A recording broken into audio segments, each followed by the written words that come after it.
ও video করতে যান দেখো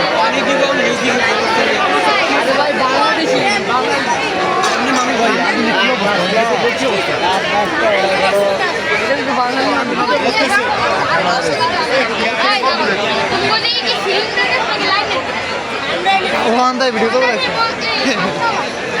আরে না ফোনে কথা বলে লাইভে কি বিপদে কত মানুষ কত কথা আছে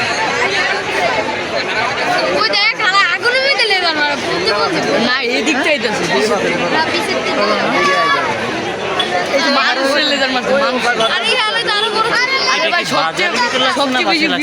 বাজার সহ লাগতেছে সবচেয়ে কাজ করতে দেয় কি একটা অবস্থা। এই এখন কেমনে যাবো মানুষ ওই যে ভিডিও উনি কি টিনের ছেলের উপরে ভিডিও করতেছে না? সেই তো ওনারে অস্কার দেওয়া লাগবে। উনি ভিউ বেশি পাইবো লাইভ করতে হলে 10 million subscriber diamond play button তো ক্রিস্টিয়ানো রোনালদো আগে পাইবো।